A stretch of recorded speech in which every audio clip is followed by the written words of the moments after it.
Why do we call blue blue when in other languages their word is more like azure, azul, azzurro? Well, it's all because of this. This is my new visual essay series, Language in Colour, all about the words we have for colour and where they came from in different languages. And we're starting here in London's National Gallery.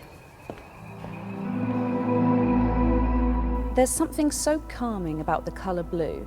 Its reassuring hues are perhaps why 45 of the world's 100 largest banks have blue logos. Amongst Hindu deities, the gods with blue skin are depicted that way to symbolise calmness, courage, transcendence. Blue feels omnipresent in our lives and the world around us, but actually, it's believed to be one of the last colours that a language names. A study of colour terms across different languages and cultures found that blue is essentially a shade of green until a culture has discerned light from dark, red, green and yellow, and then they eventually come to identify the colour blue. This doesn't mean that they didn't see the colour blue, they just didn't give it a name. In fact, it's for this reason that a bunch of languages have umbrella terms that often cover both the colours blue and green. Or things have been described as green sometimes in the past, where we now might describe them as blue. A good example of this would be found in Arabic literature, where sometimes the ocean has been described as al-akhdar, the green, not the blue as we might today. There's also a word in Chinese that's qing, and that can be used to describe things that are blue, but it could also be used to describe the colour of, say, bok choy. In several historic cultures, blue was oddly absent. One survey of colour terms used by Christian authors before the 13th century found blue was only mentioned 1% of times. In the Quran, it appears once as the colour of the faces of infidels on the Day of Judgment. Part of blue's mystery is that it appears rarely in nature, and when it does, it's not to do with pigment, which is what would help us recreate it. Blue birds and butterflies are blue because of the interaction of light with the structures deep within a blue insect's scales or a blue bird's wing. They appear blue because it is only the blue light bouncing through them that makes its way out to our eyes. So it's not surprising then that the English word for blue actually has its roots in a word that once meant bright. In Old High German, there was a word called blao, and they gave the French bleu. So what I think is really cool about English is that our word for blue preserves this linguistic cultural process in which we once saw a colour, we just thought it was bright, and eventually it all becomes blue. But that's not the case for many other languages. Languages of cultures who prized this. If you speak Spanish or Italian and your word for blue is azul or azzurro, it is because of this colour.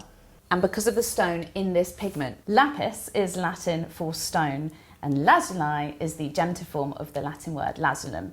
That in turn came from the Persian word for what you're looking at here, lāžward, and that meant sky or heaven, and you can see why this stone would be named that colour. Okay, I'm Joanna Russell, I'm a scientist here at the National Gallery. Where has this been historically found? So it naturally occurs in really only a few places in the world, but Badakhshan in present-day Afghanistan has been a very important source for thousands of years for the mineral. So it was used initially as a stone for carving and in coloured inlays, by the ancient Egyptians, so you can see it sometimes in like blue eyes. How did this get all the way from Afghanistan to the palettes of artists in Europe? So it was transported along the Silk routes from quite early on, and comes often in through Venice. Marco Polo visited the mine in 1271 and saw a high mountain out of which the best and finest blue is mined. The pigment that was made from the stone was called ultramarine in the Western world, meaning beyond the seas, because Europeans were aware of the long journey the colour had taken to reach them. The Europeans took some time to fall in love with this blue the way ancient Egyptians had, as well as mimic it.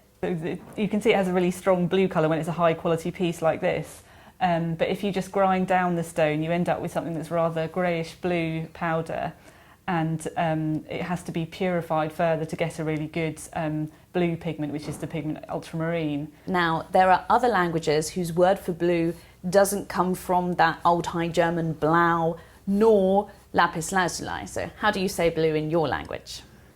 But from the 12th century, blues began to be seen as divine colours. Eventually, the Renaissance painter Cennino Cennini would call this colour illustrious, beautiful and most perfect, beyond all other colours. One could not say anything about it or do anything with it that its quality would not surpass. So there are times we know it has been more expensive than gold, and it's from a combination of the fact that it had to come from this long distance and also this complicated processing that means you get much less pigment by the time you've gone through those processing stages, and it's also a kind of a process that requires some knowledge and expertise. When patrons commissioned works, they also had to pay for the lapis lazuli that was used in the artist's palette. What better way to honour the Mother of God than paint her in a pigment worth more than gold? So the giddy rise of ultramarine as a pigment in Europe coincided with this rise in Marian devotion that was happening in Catholic Europe, and that is depicted extremely well here in this painting of the Virgin and Child embracing. It is not remotely surprising here that the Virgin Mary is depicted in blue, as she has been since 500 AD roundabout. Blue has meant many things over time. In the Roman period, there was an association between the colour blue and mourning. There has long been an association with divinity, also with royalty. So as the Queen of Heaven, it's made a lot of sense historically to depict her in that blue mantle. Now, she has also been depicted in red, often her dress is red, and that symbolises humanity. In fact, in a lot of Catholic art, it not only symbolises humanity, it portends what will happen to her son, the sacrifice he will make. What does this tell us today when we understand it was a really expensive pigment to paint in? Here it's taking up half of the canvas. It's the most expensive pigment on the artist's palette. So it shows this is being used for a very prestigious subject. So this is meant to be the Virgin Mary, sort of the Mother of God, and we do see it often used in the kind of more important areas of a painting. So sometimes when we've investigated paintings in the gallery, we find the really high quality ultramarine with the largest blue particles is used for the really important areas like the Virgin's robe. Where we might see lesser quality pigment used in other areas like in skies or sometimes underpaint.